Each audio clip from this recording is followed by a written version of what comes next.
अब शंकर जी बोले हम कौन कौन से कहते फिरे राम राम खान में, अब मरवे को कछु कटे में है, बताओ मरवे को कछु टेम है, कछु देने कोई आए कोई जाए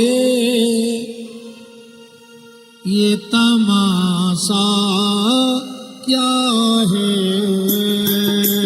कोई आए कोई जाए ये तमाशा क्या है। सब जने गाँव का के लिए हम ही हुआ मन में सब रे ऐसे देख रहे हमें कह रहे महाराज मर जे अब बेचारो अरे चलो जे तो अच्छो महाराज को सुने कथा तुम्हारे सोई मारो हो इस गांव सब जने कोई आए कोई जाए ये तमाशा क्या है, कोई आए कोई जाए ये तमाशा क्या है।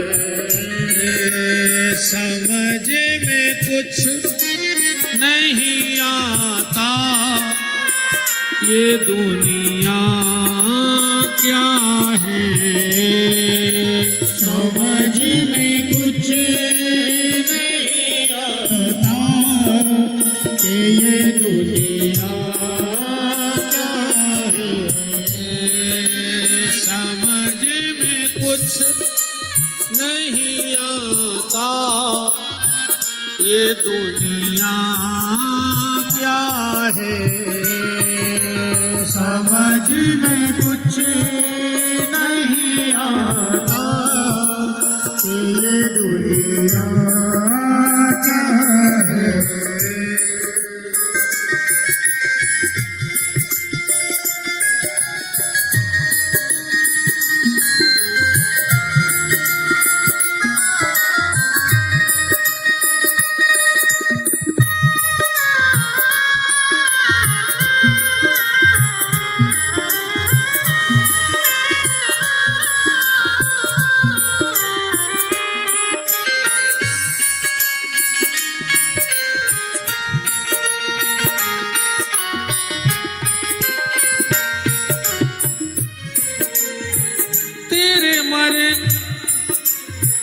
तेरे मरने के बाद तेरे ही दोस्त मुँह बोलेंगे,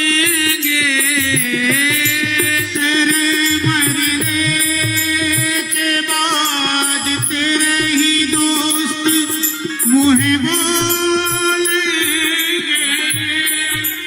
जल्दी ले जाओ जी इस ढेर में रखा क्या है, जल्दी ले जाओ जी इस ढेर में रखा क्या है, कोई आए कोई जाए ये तमाशा क्या है, कोई आए कोई जाए ये तमाशा क्या है। भगवान शिव ने कहा देवी मरने वाले की मुक्ति तब ही जब होगी उसके कान में राम कहा जाए। बोले ये तुम्हारी जिम्मेदारी है। शिव जी ने कहा ठीक है आज से बनारस में मरने वाले के कान में हम राम कहेंगे। अब मरने का कोई टाइम है नहीं, इसलिए रामायण प्रेमी ध्यान से सुनना, रामायण में इसका प्रमाण है। शिव जी कितना भजन करते हैं। बोले तुम पुनि नाम राम दिन राती, शिव जी दिन रात भजन करत है, का पता को कबे मर जाए, इसमें लगे ही रहते राम राम राम राम राम राम राम राम राम राम राम राम राम राम राम राम राम, अब का पता मरबे को कछु टाइम थोड़ी। तो बनारस में मरने वाले के कान में राम नाम शिव जी बोलते, इसलिए रामायण में लिखा काशी मरत जंतु अवलोकी। बस एक पाप मत करना, कभी आप बनारस जाओ तो बनारस से कभी गंगा जल मत लाना। कभी भी आप वाराणसी दर्शन करने जाओ विश्वनाथ जी के, तो वहां से गंगा जल लाने में महापाप लगता है। क्यों?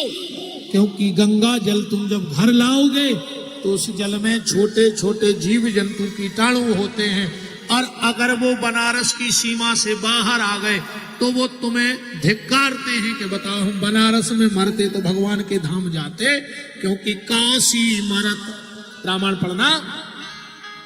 जंतु, वहां अगर कोई जीव जंतु की भी मृत्यु हो जाए तो वो भी भगवान के परम धाम को चली जाती है, मुक्त हो जाती है। और जब जब भी कहीं तीर्थ जाओ तो कुछ गलतियां मत करना, ध्यान से सुन लेना। सबसे पहले कभी भी तीर्थ में किसी भी नदी में स्नान करो तो डायरेक्ट पांव नहीं रखना चाहिए, पहले घाट को सिर रख के प्रणाम करना चाहिए। अब कछु कछु जात तो सीधे भैंसों हाई कूद जात। सबसे पहले तीर्थ जाओ, किसी भी नदी में जाओ तो दंडवती जरूर करना, माथा झुकाना, और फिर अपना दाहिना पांव जल में डालना। और कभी भी किसी भी तीर्थ में स्नान करो, चाहे स्त्री हो चाहे पुरुष हो, कमर के नीचे का कपड़ा कभी तीर्थ में नहीं धोना चाहिए और ना उस घाट पे निचोड़ना चाहिए। क्योंकि जब तीर्थ में हम कमर के नीचे के वस्त्र धो के निचोड़ते हैं तो उस जल को हमारे पितरों को पीना पड़ता है। अब आप सब समझदार हो, क्योंकि कमर के नीचे शरीर में सिर्फ मलमूत्र के द्वार है। और पूज्य डोंगरे जी से तो किसी ने पूछा कि मनुष्य शरीर क्या है, तो बोले सिर्फ मलमूत्र बनाने की फैक्ट्री है। तो कमर के नीचे हमारे मलमूत्र के द्वार होते हैं, तो कमर के नीचे के वस्त्रों में निचोने से वो पितरों को पीना पड़ता है और पितर अधोगति को प्राप्त होते हैं। इसलिए आप जब नहाने जाओ तो एक थैला पन्नी ले जाओ। आप जिस होटल में रुके हो, जिस लॉज में रुके हो, जिस कमरे में रुके हो, वहां ला करके कपड़े धो लो, पर कभी घाट पे कपड़ा मत धोना। दूसरा अपराध ये मत करना, ध्यान से सुनते जाना। अगर तीर्थ जात हो न जाइयो ही ने, उल्टे पाप के भागी काय को बन रहे हो तो जाके कभी भी किसी भी तीर्थ में डुबकी लगा के टाबिल तौलिया से शरीर नहीं पोंछना चाहिए, क्योंकि वो तीर्थ का अपमान होता है। वो जल अपने आप तुम्हारे शरीर में सूख जाना चाहिए।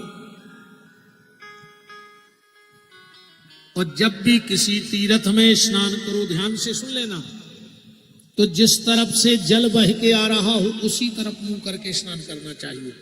अगर जिस तरफ से जल बह के आ रहा है तुमने अगर उस तरफ पीठ कर दी तो तुम्हारे सारे सत्कर्म नष्ट हो जाएंगे, क्योंकि तुम्हें तीर्थों को पीठ दिखाने का पाप लग जाएगा। कभी भी भगवान के मंदिर में पीठ करके नहीं बैठना चाहिए, कभी भी भगवान के मंदिर में भगवान तरफ पांव खोल के नहीं बैठना चाहिए। ये तीर्थों का नियम है।